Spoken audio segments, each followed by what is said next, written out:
What's good, guys? Welcome back to the first take. I'm Eddie Reese, and I'm wearing my GTA Vice City Game of Thrones t-shirts. You know what that means? Yes, Histories and Lore.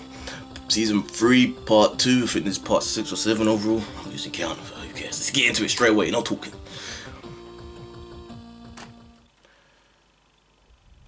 Men have fought over the riverlands since the Dawn Age, though that's to be expected of things that rest below the neck. Doesn't help that the riverlands are between everything and everything else. The Westerland's gold, the Reach's grain, the Vale's rock, and the North's snow? House Mud once ruled as the kings of the rivers and hills. Mud. But after 1,000 years, their line was exhausted and fell to the Storm Kings, who fell to the Ironborn. I suppose after years of drowning at sea, our rivers look pretty attractive to that race of pirates and rapers. Never mind that their monstrous castle, Harrenhal, was too large to staff and garrison. It turned out the Ironborn wouldn't be there long enough to bother. Aegon Targaryen landed to our south, and, as had many before him, liked the look of the riverlands. My ancestor Edmund Tully led the desertion of riverlords to his cause, and was rewarded by getting to watch King Harren burn in his own tower. Unfortunately, that's not all Edmund got. House Tully was named the Lords Paramount of the Trident, which means we had to keep in line all those lords who hadn't governed themselves for thousands of years. We were now responsible for aiding the Mallisters at Seaguard against the pouting Ironborn whenever they got cheeky. For settling Harrenhal on families stupid enough to think its curse would skip them after devouring all previous families. For keeping the Blackwoods and Brackens from wiping each other out and giving us 2 more castles to deal with.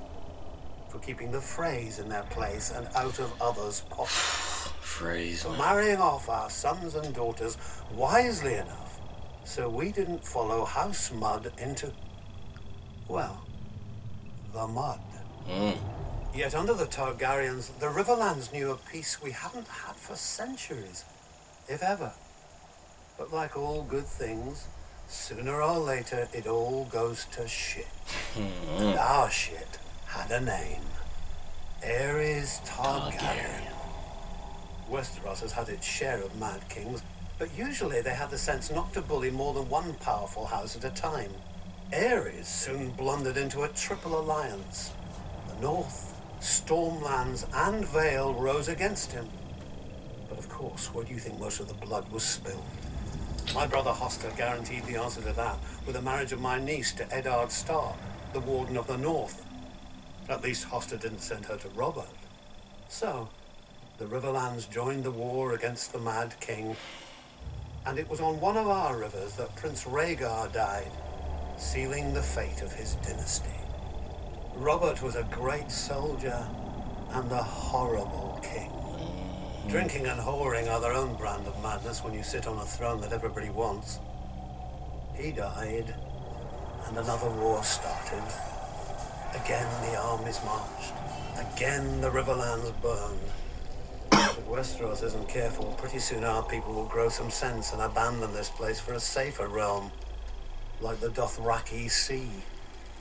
I joke, of course. The Riverlands are our home, and God's help us, we love it. Still, as they say, the king eats and the hand takes the shit. The same is true of the Riverlands. The 7 kingdoms piss, and the Riverlands change clothes.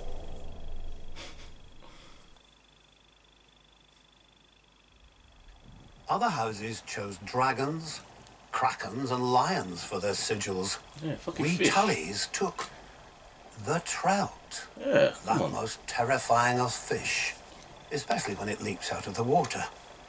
I suppose you don't have many options when you live in the Riverlands. Kraken. Worse, we could have been minnows or wheat. After all, we make a lot of it. Though a land doesn't get as fertile as ours just by water. The old river kings, storm kings, and the kings of the rock spilled blood here for thousands of years. squabbling like children over a new toy, until the Ironborn came and spanked them with their axes. Under Harren the Black, their kingdom stretched all the way to the God's Eye, where they built the largest castle Westeros had ever seen. Maesters teach that Harren was a fool, but he had some sense. If you're going to enslave and torture an entire people, you best have thick walls to hide behind. The fucking tree. But the very day the last stone was laid in Harrenhal, Aegon Targaryen landed in Westeros. As soon as he saw Aegon's host on the horizon, my ancestor Edmund led the mass desertion of riverlords to Aegon's side. I doubt Harren even noticed. The problem with huge castles is they blind you to what's outside, both by their size and the arrogance they inspire. Not that the Ironborn ever lacked for that. You have to keep in mind it took They take pride decades. in their ignorance of every trapping of civilization. Decades to build castles like that. Baker could have told in the them day. that fire turns stone walls into an oven. And so Harren the Black finally lived up to his name, and the Riverlord swept the Ironborn back to the sea. In return for Edmund's service, House Tully was made Aegon's new Lord Paramount of the Trident, and all the other lords had to swear us fealty. But old habits die hard. The Riverlands are and always have been the middle child of Westeros, caught up in every fart from one lord at another. My ancestors knew that for the Tullys to survive, alliances must be made. I never realized the Tullys were so... Our trout has swum up so many rivers over the centuries, So and vital. leapt onto so many plates, that it's a wonder half the realm's sigils don't have fins by now. We don't see Thus, enough. every Tully child is taught family, duty, We don't see enough of this side of the Tullys. the Tully words, and pains in the Tully I don't arse. think we really When I got returned from the War of the Ninepenny big enough Kings, sense of how people important they are. called me Sir Brendan, but my older brother Hoster called me Engaged. A great match within a very rich house, to be sure. But I just fought and killed a great deal of men and had no desire to be told when and whom to marry. I broke ties with him, earning the name Blackfish along with my personal sigil. A much more intimidating black trout. I was too stubborn at the time to realize that while other houses fight with swords, House Tully fights with marriages. Then my niece Catelyn's betrothal to Brandon Stark drew us into the war against the Mad King, while my other niece Lysa's betrothal to John Arryn cemented the rebellion. If I'd have obeyed my older brother earlier, we'd have had the largest navy in Westeros with us then as well, and our victory would have been swift. Of course, I never mentioned this fact to my brother. He'd have taken it as an apology. My brother is dead now, and my nephew Edmure rules in Riverrun. God's help us. Not for long. A trout that can't tell the worm from the hook. But he is a Tully, and he is unmarried, and there is a war. We all know how this story ends. Maybe she'll be beautiful. Maybe she'll be rich. As long as she brings swords and men to House Tully, she could look like the fish we hang all over Riverrun. He'll honor his duty to family and swallow it. One blackfish per family can be overlooked. Two, and we'd have to change all those pretty banners.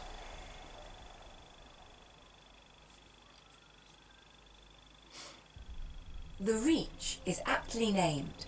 We're the ones who give your hands something to do at the table.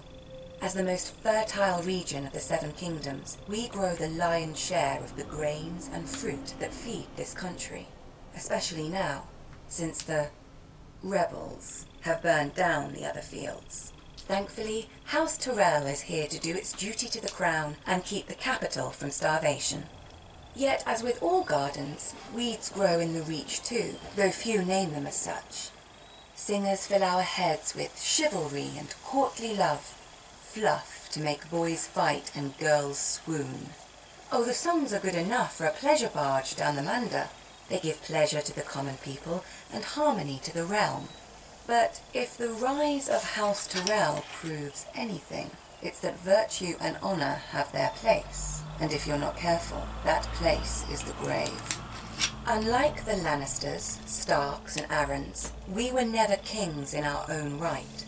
House Gardner ruled the Reach since the Dawn Age, and we were their stewards. While they warred to enrich their already rich domain, we managed their castle of Highgarden. But then Aegon Targaryen landed with his dragons.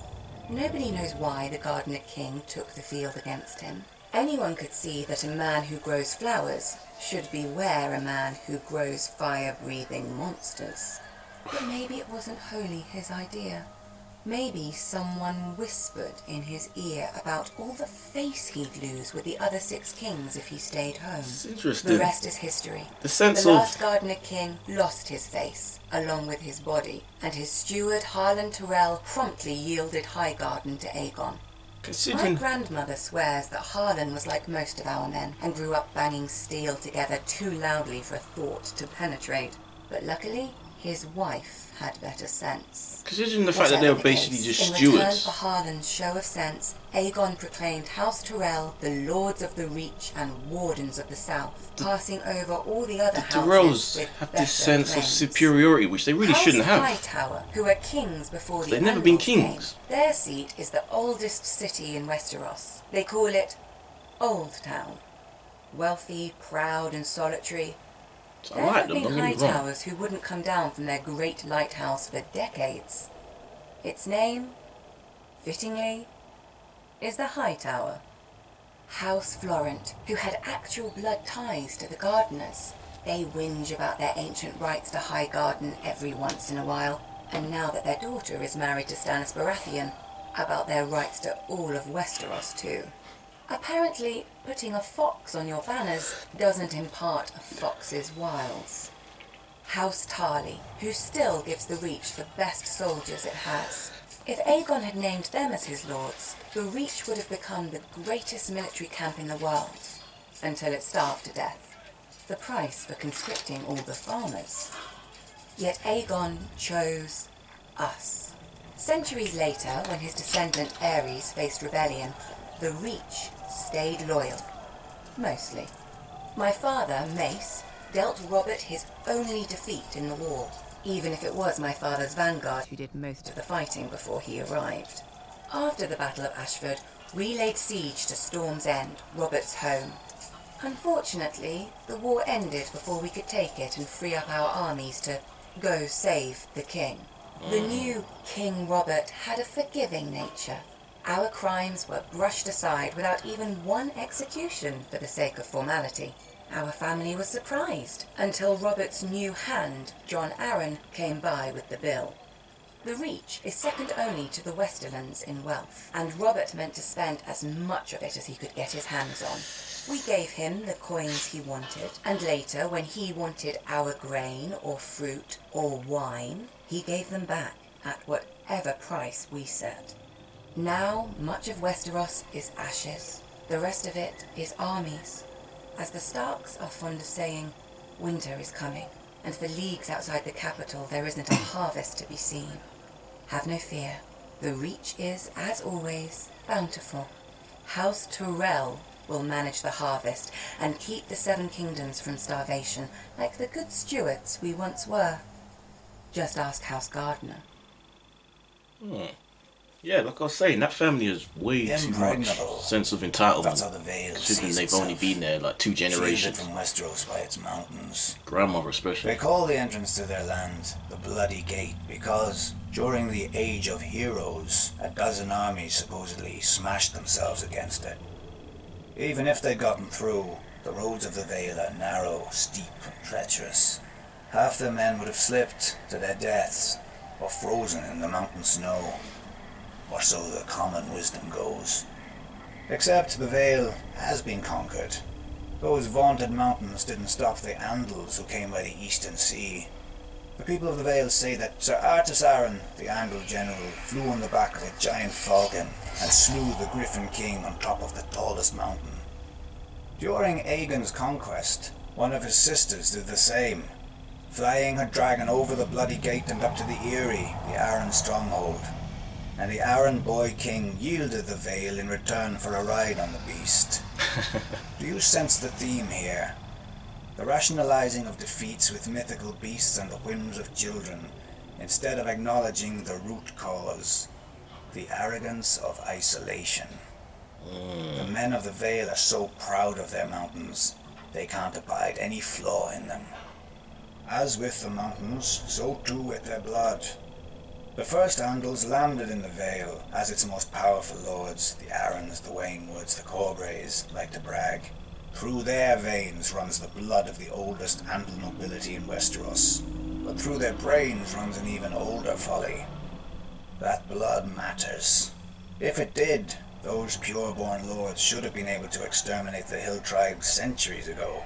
But those primitive raiders, whose tribes more resemble kennels than families, continue to plague the Vale, even kidnapping an Arryn once. Until Tyrion Lannister, an outsider, no Vale lord ever thought to turn the tribes to the Vale's advantage. Hill tribes are basically like That wildlings, aren't desperate they? warlike people could be useful, not to mention inexpensive. But perhaps the Vale lords consider such thoughts beneath them. After all, the Vale's isolation does breed an abundance of honor and pious bleating, which governs their decisions instead of foresight. Like a blind man who can only guess where his horse is taking him. I doubt Jon Arryn had even prepared for civil war when he raised his banners instead of handing over his young wards, Ned Stark and Robert Baratheon, to the Mad King. Honor demanded, and Lord Arryn obeyed. He'd have done the same if the boys hadn't been the lords of two great houses, who could field mighty armies of their own. But perhaps I give him too little credit. After all, if the war went against them, only Lord Arryn had a nice, impregnable castle to retreat into, and he was wise enough to take poor Lysa Tully into his bed to win the riverlands as allies. Lysa Tully. Jon Arryn won, then Jon Arryn died. Wisely, the Vale stayed out of all the ensuing chaos. Its crops did not burn or wither in the fields from lack of men to tend them. Its strength was not drained by forced marches to futile skirmishes. In the Vale, life proceeds as it always has. Calm, proud, a world of high honor undisturbed by armies and men of low birth, but high ambition. Impregnable. I was born youngest of 8 in Mere, across the narrow sea. So my father gave me over to the Red Temple. In their wisdom, they decided to make me a priest instead of a warrior or a temple prostitute like other children. It was not the path I would have chosen. Sure, I prayed the prayers and I spoke the spells, but I also led raids on the kitchens. And from time to time, they found girls in my bed. Such wicked girls. I never knew how they got there. Then again, I did have a gift for tongues. And when I gazed into the flames, well, from time to time I saw things. Even so, I was more bother than I was worth. The priest, yeah. When the High Priest foresaw Robert's ascension, he sent me to turn the Storm Lord to the Lord of Light. Yeah. When Robert seized his crown, we'd take all of Westeros from the Seven in a single stroke. Perhaps they thought Robert would listen to a kindred spirit, or perhaps celibacy had addled the High Priest's brain. I didn't know, and didn't care. I was free. I did my duty as I saw it, drinking and whoring and waving my sword around. The only gods Robert cared about anyway.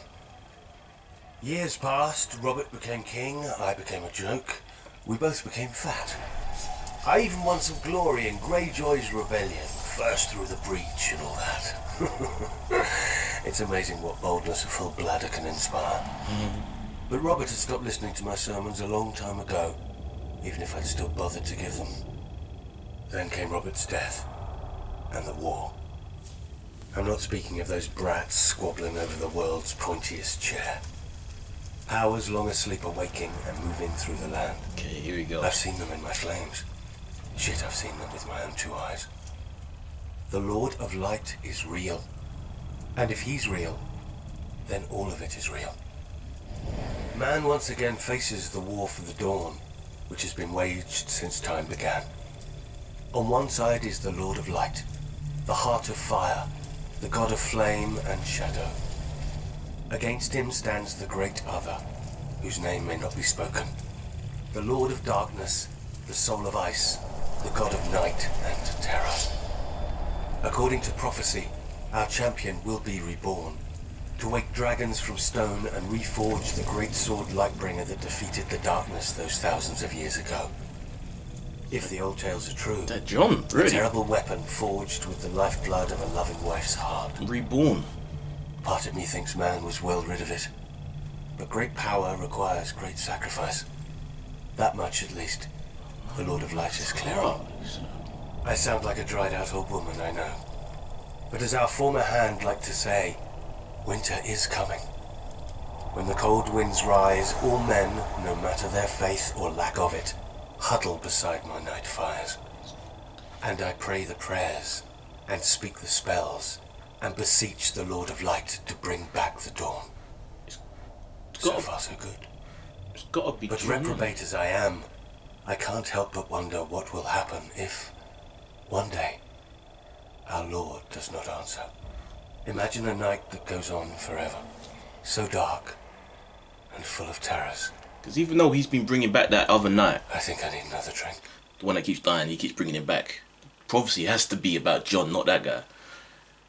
Who's that? For 300 years, Right. the Targaryen dynasty ruled Westeros.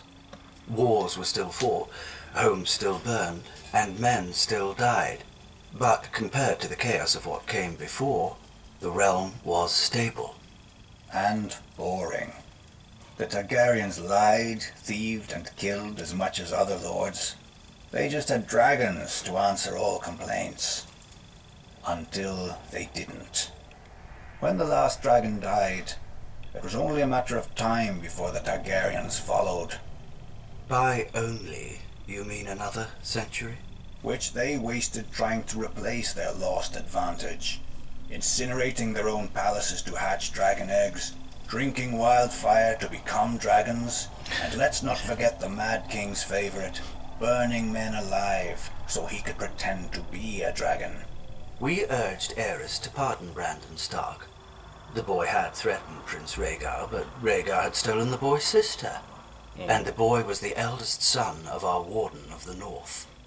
Who's the greater fool, a Mad King or the man who reasons with him? Aerys saw knives in every shadow. When you told him to treat the Starks with caution, you made him afraid. And what he feared, he killed. I wouldn't have thought you, of all people, would bother with recriminations for Brandon's death, Lord Baelish.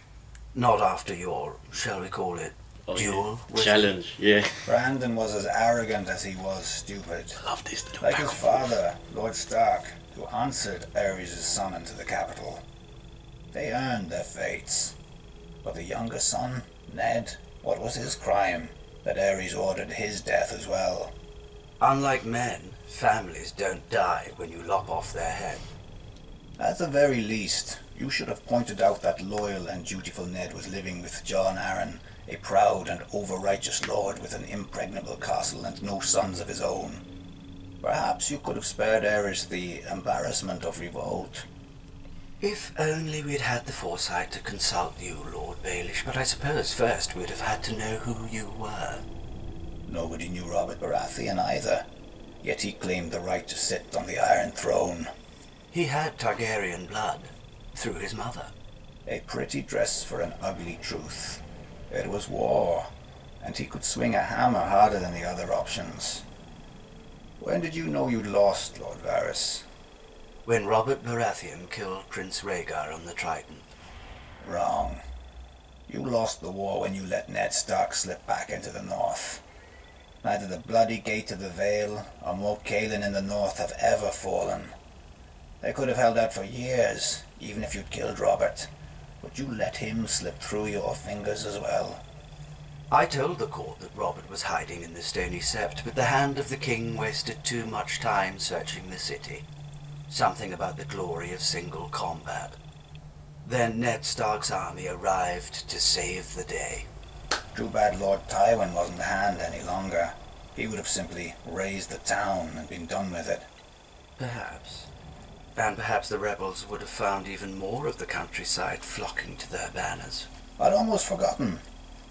You weren't always so loyal to the Lannisters during the war, were you? I did my duty to the realm. When Lord Tywin showed up at King's Landing professing loyalty, I warned Aerys not to open the gates.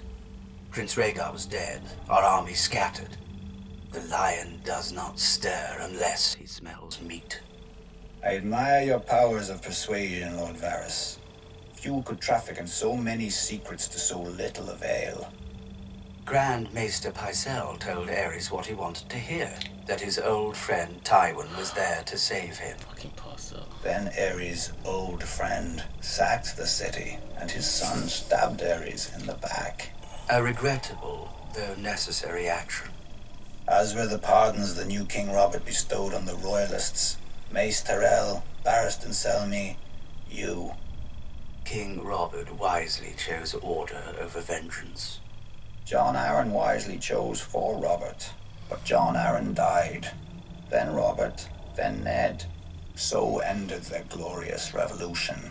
And Westeros has been burning ever since. Let it.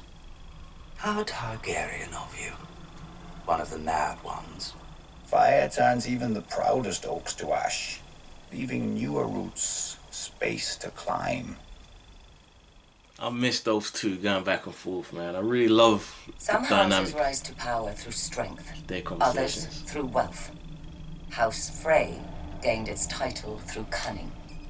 Centuries ago, its founder looked at a map and noticed how the trident spears the neck, cutting off the north from the south. He realized that a river of gold would flow to the man who owned the right bridge across the water. It took the Freys 3 generations to complete their forefathers' vision. A massive arch of smooth grey rock, wide enough for 2 wagons to pass abreast. When they were done, they built high curtain walls, deep moats, and heavy gates to protect the approaches, and put up squat, ugly, formidable keeps on either bank. The twins, commanding both road and river with arrow slits, murder holes, and portcullises. The twins ensure that no one crosses without begging the Freys' leave and paying the Freys' toll. The plan worked. The family grew rich and powerful, exacting gold from lords, merchants, and poor farmers. A good thing, too, given the number of Freys the bridge has to support. The current lord, Walder Frey, has seen over 90 name days and sired near as many children, true-born or otherwise. A shameful thing in any other lord, but Walder Frey possesses no shame. Man. A dangerous thing for any other lord, but Walder Frey has no concern for heirs or fear of their impatience. Perhaps Lord Frey thinks to outlast them all. Given the infighting he encourages among them, perhaps he will. Whatever the case, House Frey does nothing so well as survive. When the Ironborn conquered and razed the riverlands, the Freys hid in their castle. When Aegon and House Tully swept the Ironborn back to their islands, the Freys hid in their castle. When my ancestor demanded their allegiance as Aegon's new Lord Paramount of the Trident, the Freys bent the knee from their castle. Perhaps then we should not have been surprised when my father, Lord Hoster Tully, called his banners against the Mad King, and Lord Walder didn't answer. The Baratheons, Starks, Arryns, and Tullys, some of the oldest and greatest houses of Westeros, Bastard. fought and bled for the cause of justice, while House Frey hid in its castle and waited. No doubt if Rhaegar had won at the Trident, Lord Walder would have given him safe passage into the north, to destroy the rest of my husband's northern army for a fair price. But Rhaegar fell, and lo and behold, the Frey army appeared to render aid to our already victorious forces. Many sniggered that Lord Walder had been waiting for his army to come of age, having fielded it out of his own breeches. My own father named him the late Lord Frey, to the other lords' amusement, a slight that pricks Lord Walder to this day. In many ways, however, Lord Walder was wise. We had no guarantee of victory, and had he fought with us from the outset and we failed, he would have lost the bridge his family was so proud of. More pride than honor. Those should be the words of House Frey. Yet part of me wonders if Lord Walder waited not out of fear but hope. That we would be destroyed, leaving him to assume my family's place as Lord Paramount of the Trident. To buy the respect they've always wanted, but refused to earn. No. Not even Lord Walder could be so disloyal. Yeah, he can. He got his though, didn't he? Oh shit, that's the end. Whew. I'm definitely have to do another one this week. I know I said I'd gonna do 2 or 3 last week. I only did 2, so I'm definitely gonna get 3 this week. Yeah. Oh yeah. So I like the fact that we got a little more into the I'm blanking on that guy's name, the priest, the one that keeps bringing that knight back to life, the one that keeps dying. I like that we got more into him. I want to get more into that whole Lord of Light, that whole myth, and what they believe in terms of the Lord of the Dark. Is that like the true religion, so to speak, if there is a true religion? So, because there hasn't really been anything to do with the 5 that has actually shown that there's any tangible evidence that that's the thing. Whereas Lord of Light, that shit's happened with that. You know, if that guy bringing that knight back to life over and over again, the ghost baby, remember her, the mist baby that the chick, that the Red Witch made, like this, and we've got the opposite end of that with the fucking White Walkers. Alright, so that's it from this one, guys. I'm gonna get into the next one soon, in a day or 2. But yeah, if you like the video, please subscribe, give me a thumbs up. I'm Eddie Reese, and this has been my reaction to Game of Thrones Complete Histories and Lore, Season 3 Part 2, or Part 6 or something. I don't remember which one it is. But yeah, later guys.